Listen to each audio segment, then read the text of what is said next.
Welcome दोस्तों, मेरे study channel में आज का हमारा टॉपिक है thalassemia in child health nursing. Thalassemia क्या है? थैलेसीमिया एक क्या है? ब्लड डिसऑर्डर है। ये ब्लड से रिलेटेड है। Thalassemia is a blood disorder. और जो थैलेसीमिया वर्ड है वो ग्रीक वर्ड से लिया गया है। जिसमें थैलेसा और हीमिया से मिलकर ये क्या है बना है। थैलेसा मीन्स क्या हो गया? सी, एंड ईमिया मीन्स हो गया यहाँ पे क्या? ब्लड। थैलेसीमिया एक ब्लड डिसऑर्डर है जो ग्रीक वर्ड से मिलकर बना हुआ है, thalassa and haemia. Thalassa means sea and haemia means blood. The thalassaemia is a disease was first describe in Cooley. इसको सबसे पहले डिस्क्राइब किसने किया था? कॉले ने किया था इन 1925 में। और इसको किस कंट्री में देखा गया था? लिटोरियल कंट्री में देखा गया था ऑफ द मेडिटेरेनियन सी में।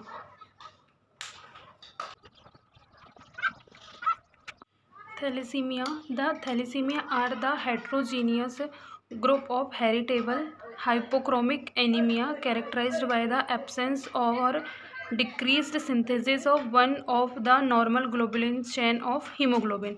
जो थैलेसीमिया क्या है? वो हेट्रोजीनियस ग्रुप ऑफ हेरिटेबल मतलब क्या होती है? एक जनरेशन से दूसरे जनरेशन तक स्प्रेड होती है। एंड हाइपोक्रोमिक मतलब जिसमें क्रोमोसोम है, हाइपो मीन्स कम और क्रोमिक मीन्स जो क्रोमोसोम है उनकी संख्या क्या रहेगी? इसमें कम रहेगी। And anaemia means lack of blood characterized by the absence and decrease. मतलब एब्सेंस मतलब या तो उसमें पूरी तरीके से एब्सेंट रहेगा या डिक्रीज उसमें क्या है?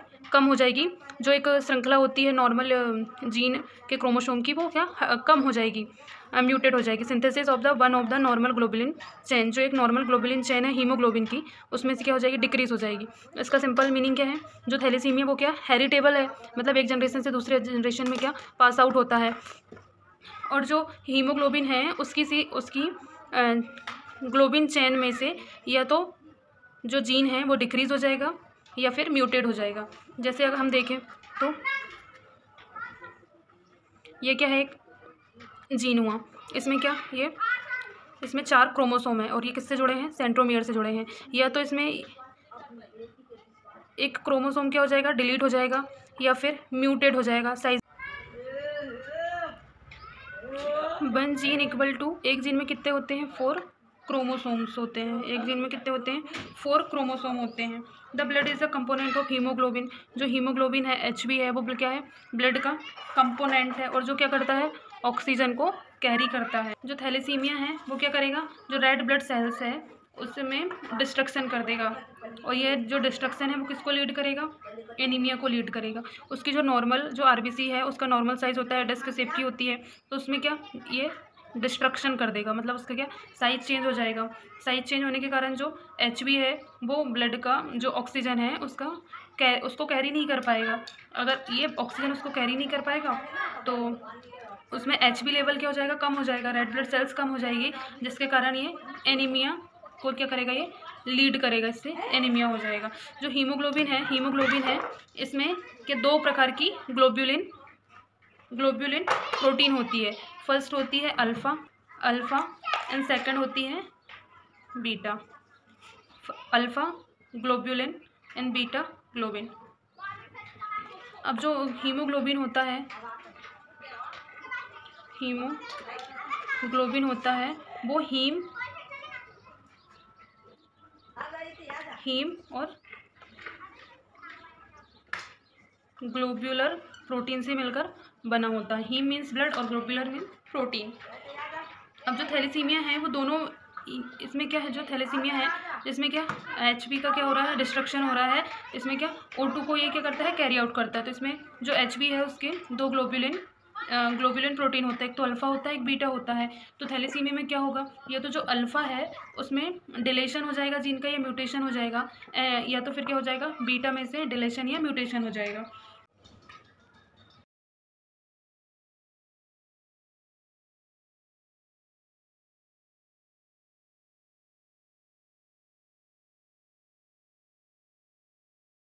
अब हम थैलेसीमिया की डेफिनेशन देखते हैं। Thalassemia is the group of genetic blood disease that brightly in severity involving decreased and defective production of hemoglobin, a molecule that's found inside red blood cell and is necessary to transport O2 throughout the body। मतलब जो thalassaemia है वो क्या है, genetic blood disease है।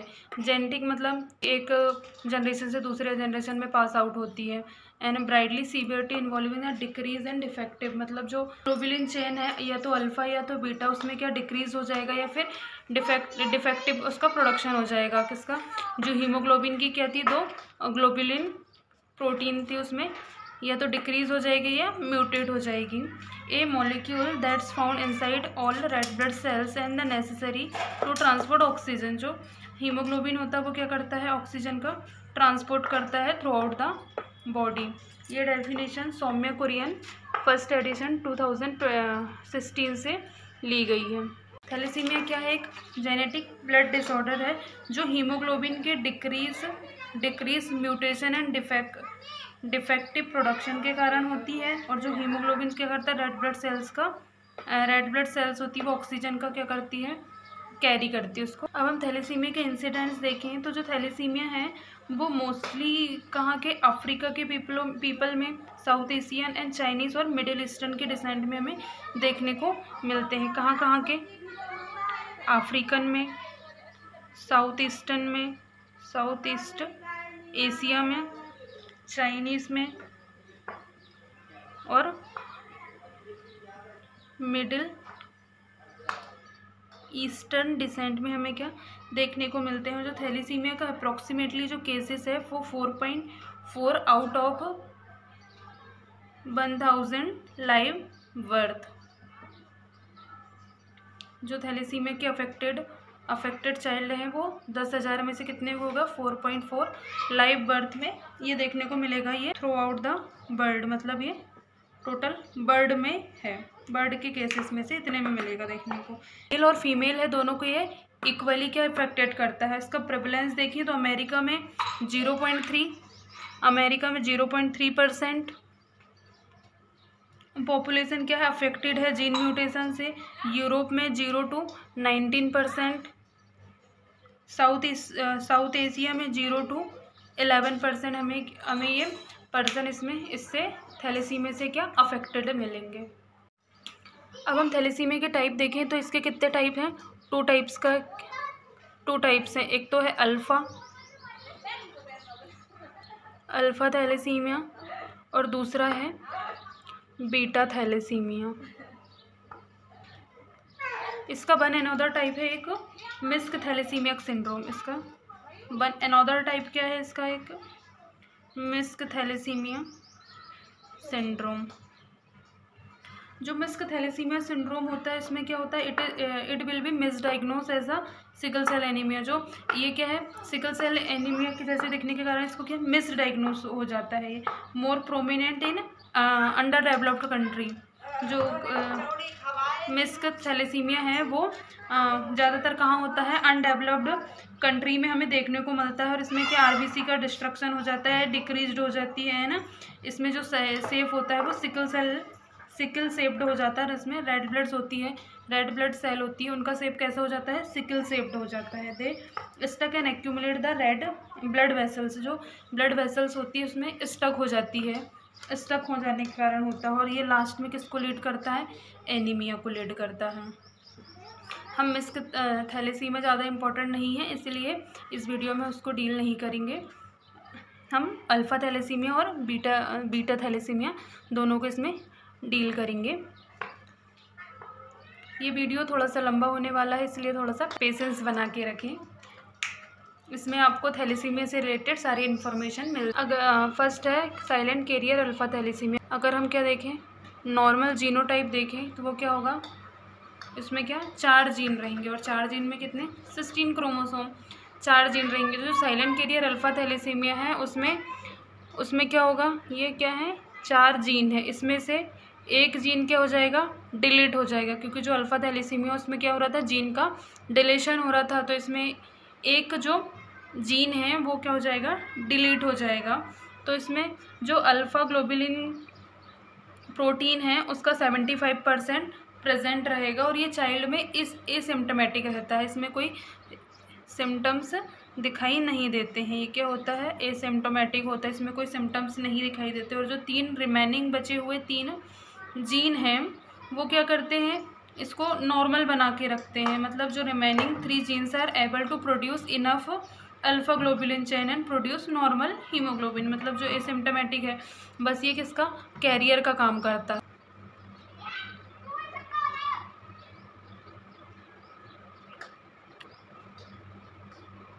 Second है alpha thalassaemia ट्राइट। जो alpha thalassaemia ट्राइट है इसका नॉर्मल जीनोटाइप था ये। अब इसमें जो अल्फा थैलेसीमिया ट्राइट है इसमें क्या 2 जीन का क्या हो जाएगा, डिलीशन हो जाएगा। मतलब 1 और 2 दोनों क्या हो जाएंगे, डिलीट हो जाएंगे। या तो इसमें क्या ये 1 साइड के डिलीट होंगे या फिर दोनों साइड से एक एक डिलीट होंगे। तो अगर 1 साइड से डिलीट होंगे तो इसको बोलेंगे सिस फॉर्म, और अगर दोनों साइड से एक एक डिलीट होंगे तो इसको क्या बोलेंगे, ट्रांसफॉर्म बोलेंगे। इसमें जो अल्फ़ा ग्लोबुलिन है उसका कितना % प्रेजेंट रहेगा, 50% अल्फ़ा ग्लोबुलिन चेन इसमें क्या रहेगी, प्रेजेंट रहेगी। इसमें माइल्ड से लेके क्या मॉडरेट एनीमिया रहेगा। मतलब जो साइलेंट कैरियर था उसमें तो सिम्टम्स हमें नहीं दिखाई दे रहे थे, पर जो अल्फ़ा थैलेसीमिया ट्राइट है इसमें 2 जीन क्या हैं, डिलीट हैं, तो ये अपने सिम्टम्स शो करेगा। इसमें माइल्ड टू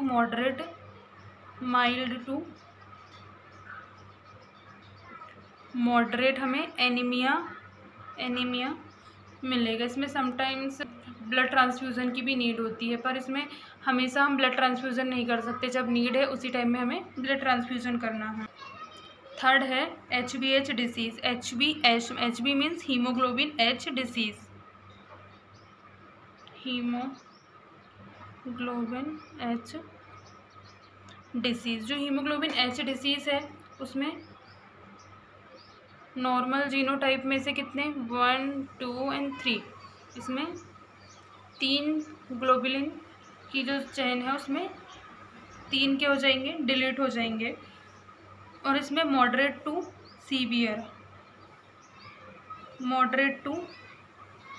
सीवियर हमें एनीमिया देखने को मिलेगा। मॉडरेट टू सीवियर एनीमिया देखने को मिलेगा। और जो स्प्लीन एंड लीवर है वो एनलार्ज हो जाएंगे। क्या हो जाएगा, एनलार्ज स्प्लीन एंड लीवर। क्योंकि जो रेड ब्लड सेल्स है अगर वो डेड होंगी, उसमें डिस्ट्रक्शन होते जाएगा, वो डेड होते जाएंगी, तो वो कहाँ पे जाएंगी, लीवर और स्प्लीन के ही पास जाएंगी। स्प्लीन क्या है बोलते हैं, इसको सुसाइडल बैग बोलते हैं। तो वो जो RBC डेड है वो फर्स्ट जाएगी लिवर के पास, फिर उसके बाद में कहाँ जाएगी, स्प्लीन के पास, फिर कहाँ जाएगी, वो स्प्लीन के पास जाएगी। तो जो स्प्लीन है वो क्या हो जाएगी, एनलार्ज हो जाएगी। और जो लीवर है उसमें जब ये रेड ब्लड सेल्स जाएगी फर्स्ट में, तो इसमें जो बिलीरुबिन का प्रोडक्शन है वो भी बढ़ जाएगा। बिलीरुबिन के प्रोडक्शन के बढ़ जाने से इसमें हमें जॉइंटिस देखने को मिलेगा। फोर्थ है HB बर्ड्स को हम, इसका क्या है, और हाइड्रोप्स फर्टालिस, इसका सेकंड नेम क्या है, हाइड्रोप्स फर्टालिस। इसमें जो नॉर्मल जीनोटाइप था इसमें 4 जीन थे, इसमें क्या चारों जीन क्या हो जाएंगे, डिलीट हो जाएंगे। मतलब इसमें 0% अल्फ़ा चेन क्या रहेगी, प्रेजेंट रहेगी। मतलब इसमें कुछ भी alpha chain present, alpha globin के जो प्रोटीन की चेन है वो इसमें पूरी तरीके से एब्सेंट रहेगी। और जो इसमें अल्फ़ा क्या पूरी तरीके से एब्सेंट होने के कारण जो बीटा ग्लोबिन की जो चेन है उसमें एक्यूमुलेट होते जाएगी, इसमें बढ़ते जाएगी, उसका बढ़ जाएगी। तो इसमें जो अल्फ़ा और बीटा ग्लोबुलिन का जो रेशियो है वो पूरी तरीके से डिस्टर्ब हो जाएगा। और जो बेबी है उसमें क्या हमें सीवियर एनीमिया देखने को मिलेगा। और उसको फ्रीक्वेंट ब्लड ट्रांसफ्यूज़न की हमें नीड रहेगी। एनलार्ज लीवर और जो स्प्लीन है वो एनलार्ज हो जाएगी। इसमें जो बेबी होता है उसमें उसकी IUD मतलब इंट्रा यूटेराइन डेथ हो जाती है। अगर बेबी का इंट्रा यूटेराइन डेथ नहीं होती, उसके बर्थ के जस्ट बाद में उसकी क्या हो जाएगी, थोड़ी देर में उसकी क्या हो जाएगी, डेथ हो जाए। यहाँ पे हमारे ये क्लासिफिकेशन ख़त्म होता है किसका, अल्फ़ा थैलेसीमिया का। कॉजेस ऑफ अल्फ़ा थैलेसीमिया, इसका फर्स्ट कॉज क्या है, जेनेटिक है। जेनेटिक है ये एक जनरेशन से दूसरे जनरेशन क्या पास आउट होने के कारण भी हमें देखने को मिलता है। अगर फैमिली में किसी को अल्फ़ा थैलेसीमिया या किसी से ब्लड डिसऑर्डर है तो हमें ये जेनेटिक हो सकता है ये। सेकंड क्या है, deletion of alpha globin chain. Alpha globin chain, जो अल्फ़ा ग्लोबिन चेन है उसके डिलीट होने के कारण भी हमें अल्फ़ा थैलेसीमिया देखने को मिलता है। या तो इसमें एक चेन डिलीट हो सकती है, एक से ज़्यादा चेन डिलीट हो सकती है। एंड थर्ड क्या आ जाएगा इसका, exclusion of exclusive beta chain. Loss of 3 alpha chain and exclusive beta chain, अगर जो अल्फ़ा चेन है वो डिलीट होते जाएंगी तो उसमें किसका एक्सक्लूजन किसका बढ़ते जाएगा, बीटा चेन का एक्सक्लूजन बढ़ते जाएगा। बीटा चेन उसमें प्रेजेंट होते जाएगी ज़्यादा अमाउंट में। अब हम इसकी देखते हैं पैथोफिजियोलॉजी। पैथोफिजियोलॉजी मतलब ये कैसे इसके स्टेप बाय स्टेप ये इफ़ेक्ट करता है। फर्स्ट है due to etiological factor. Due to etiological factor, जो इटियोलॉजिकल फैक्टर है मतलब जीन डिलेशन या जेनेटिक या फिर exclusion of beta globulin chain. अब ये किसको लीड करेगा, डिस्ट्रक्शन ऑफ जो अल्फ़ा और बीटा ग्लोबुलिन चेन थी वो क्या हो जाएगी, डिस्टर्ब हो जाएगी। उसका क्या रेशियो इसका डिस्टर्ब हो जाएगा, मतलब disturbance ratio between alpha and beta globin chain synthesis. अब ये किसको लीड करेगा, ये करेगा deletion of the alpha globin chain. अगर इसमें जो डिस्टर्बेंस है वो क्या हो जाएगा, इनका जो डिस्टर्बेंस जो रेशियो है वो डिस्टर्ब हो जाएगा। तो ये क्या डिलेशन ऑफ अल्फ़ा, जो अल्फ़ा ग्लोबुलिन चेन है उसका क्या हो जाएगा, डिलीट होने लगेगी। Deletion of alpha globin chain. ये फिर जो deletion of alpha globin chain ये किसको लीड करेगा, formation of abnormal HB structure. जो एचबी का स्ट्रक्चर है वो क्या होने लगेगा, एबनॉर्मल एचबी स्ट्रक्चर। अब HB structure abnormal HB structure होने के बाद में ये किसको लीड करेगा, लीड टू इनइफेक्टिव इरिथ्रोपोइसिस।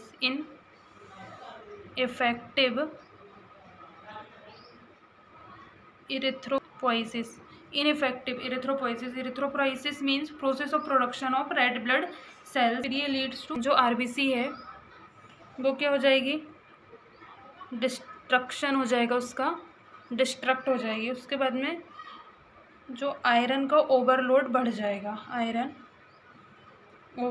जाएगा।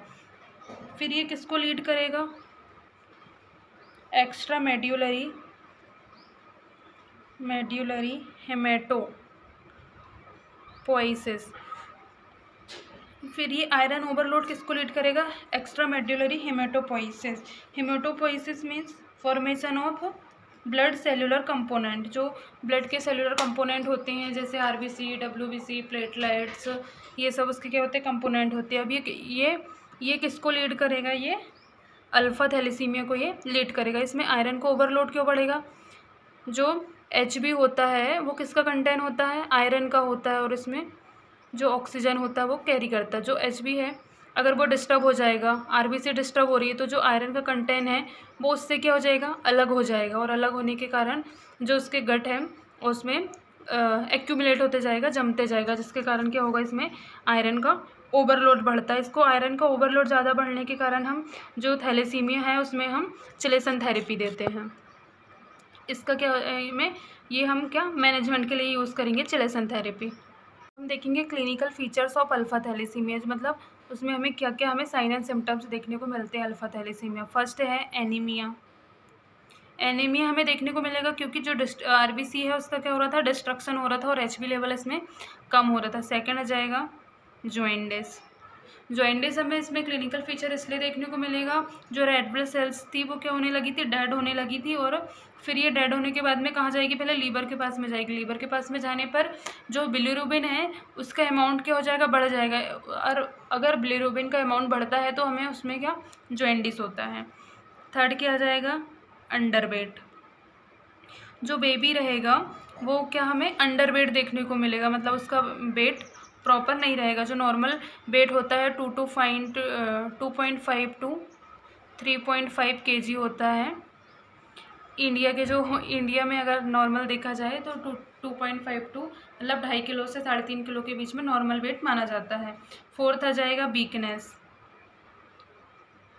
अगर बेबी को प्रॉपर तरीके से ऑक्सीजन नहीं मिलेगा तो उसको एनर्जी नहीं जाएगी, तो जिसके कारण क्या हो जाएगा, उसको वीकनेस लगेगा। फिफ्थ क्या आ जाएगा, एब्डोमिनल स्वेलिंग। एब्डोमिनल स्वेलिंग क्यों होगी, जब इसमें क्या हो रहा था, लीवर और स्प्लीन है वो क्या हो रहे थे, एनलार्ज हो रहे थे। अगर लीवर और स्प्लीन एनलार्ज होंगे तो इसमें क्या, एब्डोमिनल स्वेलिंग देखने को मिलेगी, क्योंकि जो लीवर और स्प्लीन होती है वो कहाँ होती है, एब्डोमिनल कैविटी में प्रेजेंट होती हैं। इसका सिक्स क्या आ जाएगा, सिक्स आ जाएगा hepatosplenomegaly. Hepato means liver और स्प्लीनो मीन्स स्प्लीन और मगैली मीन्स इन्फ्लामेशन, मतलब जो लीवर और स्प्लीन है उसमें उसका क्या हो जाएगा, इन्फ्लामेशन हो जाएगा, इसमें साइज़ बढ़ जाएगा। अगर हम लीवर का नॉर्मल साइज़ देखें तो इसका नॉर्मल साइज़ होता है 7 सेंटीमीटर होता है वुमेन में और 10.5 सेंटीमीटर होता है मैन में। और अगर हम इसका वेट देखें तो वुमेन में इसका वेट होता है 1200 से 1400 ग्राम और मैन में होता है 1400 से 1500 ग्राम। किसका होता है, लिवर का। और जो स्प्लीन होती है, स्प्लीन का नॉर्मल साइज़ होता है 12 सेंटीमीटर। ये लॉन्ग होती है, 5 सेंटीमीटर थिक होती है और 7 सेंटीमीटर वाइड होती है। अब हम देखेंगे डायग्नोस्टिक इवोल्यूशन, मतलब हम जो थैलीसीमिया है उसको कैसे डायग्नोस्ट करेंगे। फर्स्ट तो आ जाएगा क्या, हिस्ट्री टेकिंग। तो हिस्ट्री टेकिंग में भी हमें कौन सी हिस्ट्री लेनी है, उसकी फैमिली हिस्ट्री लेनी है, मतलब फैमिली में किसी को ब्लड डिसऑर्डर तो नहीं था, किसी को थैलेसीमिया तो नहीं था, ये सब हमें क्या पेशेंट से पूछना है। सेकंड आ जाएगा फिजिकल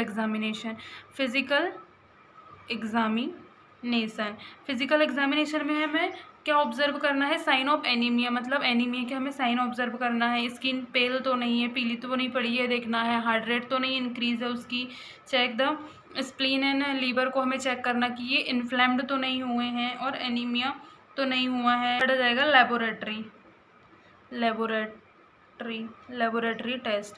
अब जो लेबोरेटरी टेस्ट है उसमें हमें फर्स्ट क्या देखना है, CBC देखना है। CBC मतलब कंप्लीट ब्लड काउंट। इसमें कंप्लीट ब्लड काउंट में जो हीमोग्लोबिन का लेवल है वो हमें क्या हो जाएगा, HB लेवल हमें डिक्रीज्ड मिलेगा। नॉर्मल HB लेवल होता है 14 to 18 ग्राम पर DL होता है मैन में, और वुमेन में देखें तो हम 12 to 16 ग्राम पर DL क्या होता है वुमेन में, हमें ये HB लेवल देखने को मिलता है। अगर लेबोरेटरी में सेकंड देखेंगे हम हीमोग्लोबिन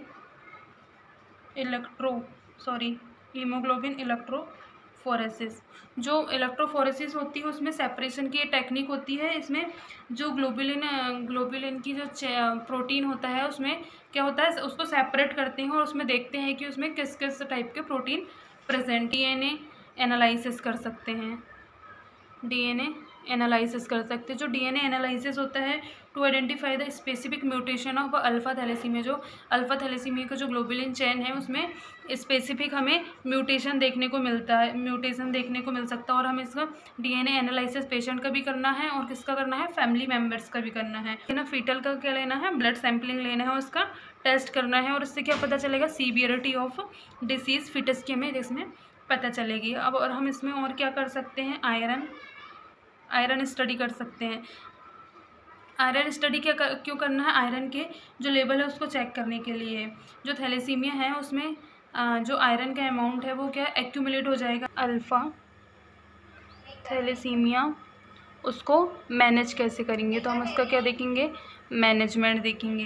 तो मैनेजमेंट के लिए क्या है, जो मेडिकल मैनेजमेंट में हम देखें जो थैलेसीमिया माइनर है उसमें कोई ट्रीटमेंट की हमें नीड नहीं होती है। मतलब जो कैरियर था उसमें हमें कोई सिम्टम्स देखने को नहीं मिलते थे, उसमें ट्रीटमेंट की हमें कोई ज़रूरत नहीं पड़ेगी। और उसमें ब्लड काउंट को हमें मीज़र करते रहना है, आयरन लेवल को मीज़र करना है, और जो ऑर्गन के फंक्शन हैं उनको प्रॉपर तरीके से चेक करना है। एंड जो ब्लड का ट्रांसफ्यूज़न है उसमें क्या, अगर उसको सीवियर एनीमिया है तो हमें उस टाइम में क्या देना, ब्लड ट्रांसफ्यूज़न करना है। और जो हीमोग्लोबिन का लेवल है उसको भी हमें मीज़र करते रहना है। अगर हम इसके फार्माकोलॉजिकल देखें तो फर्स्ट आ जाएगा इसमें ब्लड ट्रांसफ्यूज़न। मतलब हमें पेशेंट को क्या करना पड़ेगा, ब्लड ट्रांसफ्यूज़न की हमें नीड पड़ेगी, ब्लड ट्रांसफ्यूज़न की हमें नीड पड़ेगी। तो जो ब्लड ट्रांसफ्यूज़न क्या है, to check the pre and post, इसमें क्या करना है, ब्लड ट्रांसफ्यूज़न के पहले भी हमें और बाद में भी जो HB का लेवल है उसको चेक करना है।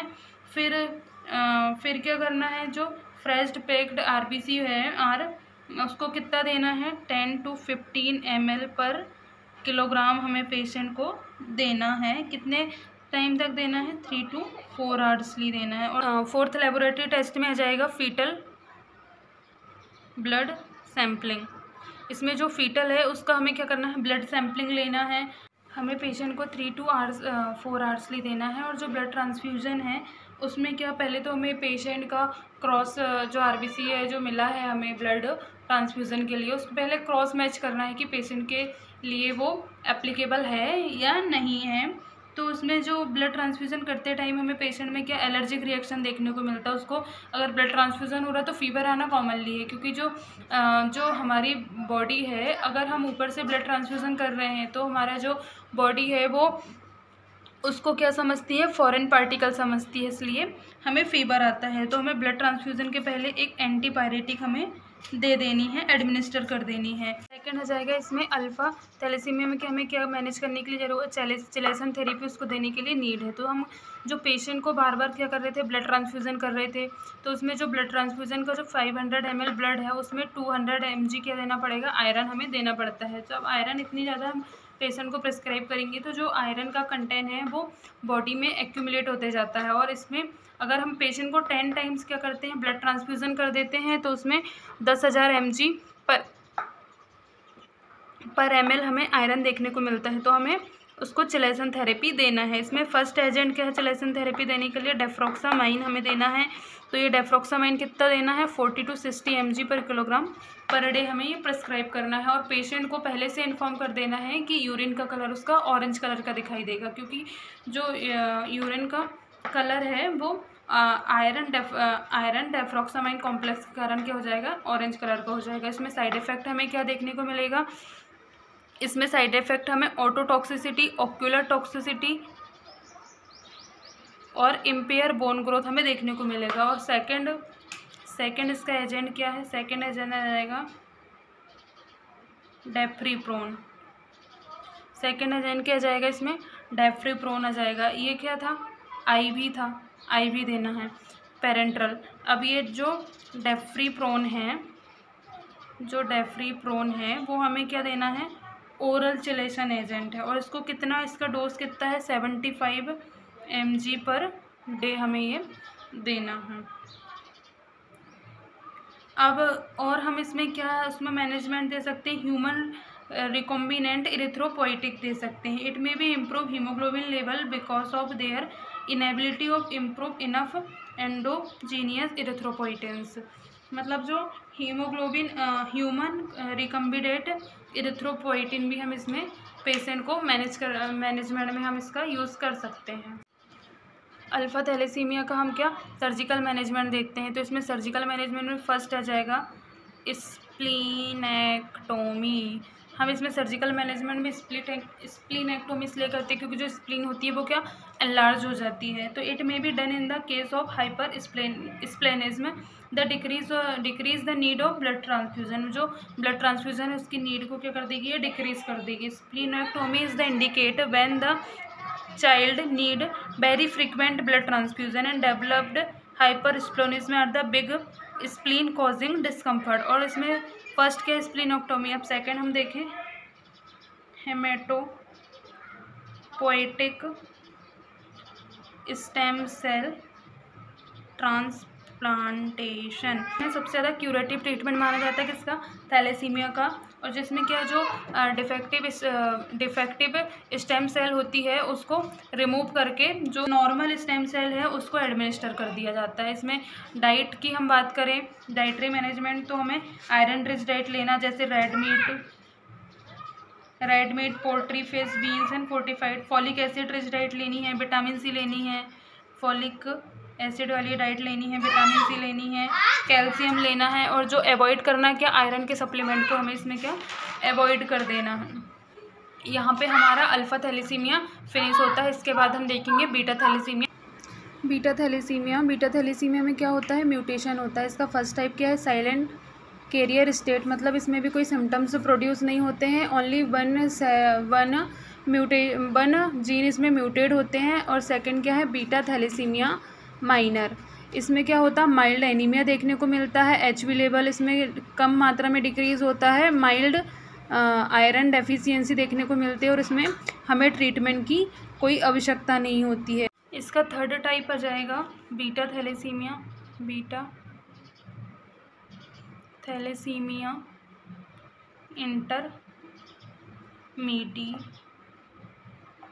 इंटरमीडिया।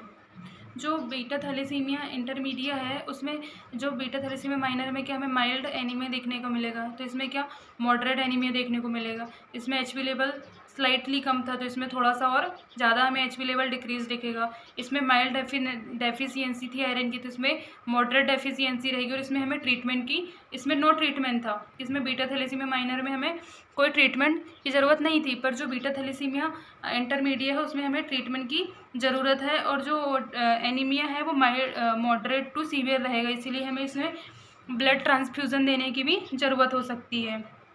इसमें कभी कभी ब्लड ट्रांसफ्यूज़न हमें देना पड़ता है। और जो स्प्लीन और लिवर है वो एनलार्ज्ड हमें देखने को मिलते हैं। इसका फोर्थ टाइप क्या है, बीटा थैलेसीमिया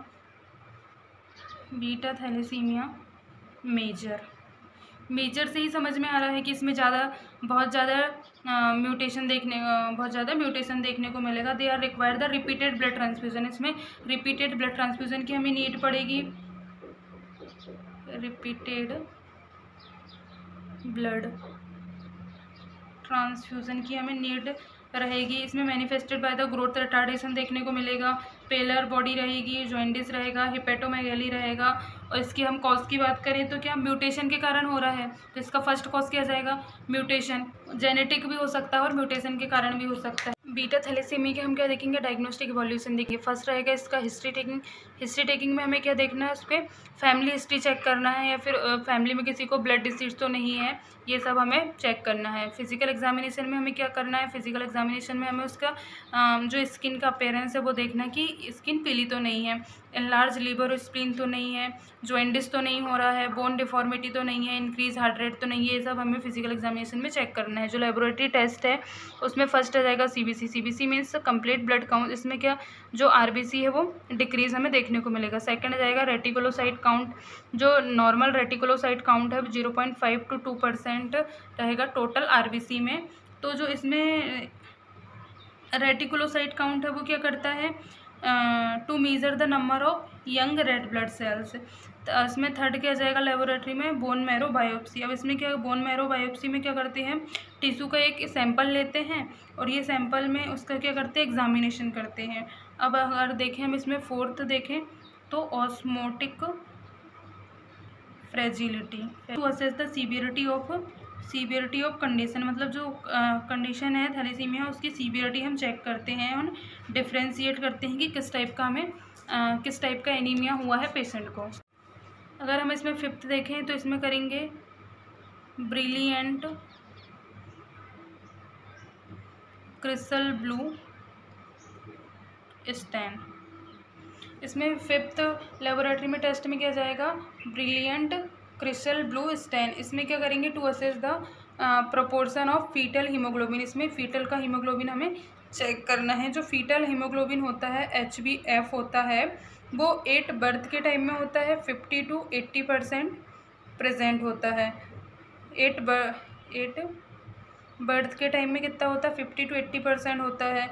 जैसे ही बेबी 6 मंथ का होता है तो 6 मंथ में उसका कितना हो जाता है, 6 मंथ में हो जाता है 8%। और जब बेबी 1 ईयर हो जाता है, 1 ईयर, तो उसमें कितना बचता है, 1 to 2% ही उसमें HbF बचता है। और जो HbF है वो किस में, HbA में कन्वर्ट होते जाता है। HbA means adult haemoglobin, HbF मतलब फीटल हीमोग्लोबिन, इसमें ये क्या होते जाता है, कन्वर्ट होते जाता है। और भी हम लेबोरेटरी टेस्ट कर सकते हैं, जैसे एसिड इल्यूशन स्टैन कर सकते हैं, रूटीन केमिस्ट्री टेस्ट कर सकते हैं। एसिड इल्यूशन टेस्ट में हम क्या करेंगे, to show the presence of Heinz body, जो हिंज बॉडी है उसमें उसकी प्रेजेंस को चेक करेंगे। Abnormal clump of denaturation of hemoglobin check कर लेंगे। रूटीन केमिस्ट्री टेस्ट कर सकते हैं। रूटीन केमिस्ट्री टेस्ट में क्या, आयरन स्टडी कर सकते हैं, लीवर फंक्शन टेस्ट कर सकते हैं, किडनी टेस्ट कर सकते हैं। अगर हम इसके अब मैनेजमेंट देखें तो इसका मैनेजमेंट क्या है, सेम किसके जैसे हैं, अल्फ़ा थैलेसीमिया के जैसे इसका क्या है, मैनेजमेंट है। तो अगर आपको इसका मैनेजमेंट देखना है तो आप रिपीट करके अल्फ़ा थैलेसीमिया का मैनेजमेंट देख सकते हैं।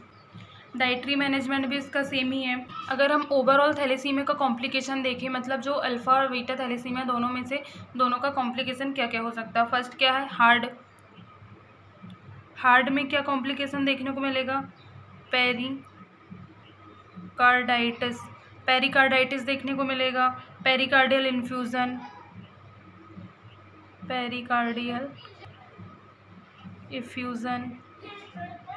लीवर में क्या आ जाएगा, सिरोसिस देखने को मिलेगा, सिरोसिस।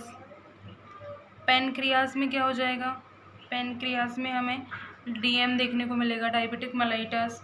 पिट्यूटरी में क्या जाएगा, पिट्यूटरी में क्या जाएगा, पिट्यूटरी में क्या देखने को मिलेगा, ग्रोथ फेलियर देखने को मिलेगा। स्प्लीन है, स्प्लीन में हमें हाइपर स्प्लेनिज्म देखने को मिलेगा। स्प्लीन में हमें क्या देखने को मिलेगा, हाइपर स्प्लेनिज्म में देखने को मिलेगा। यहाँ पे हमारा थैलेसीमिया कंप्लीट होता है। थैंक यू दोस्तों।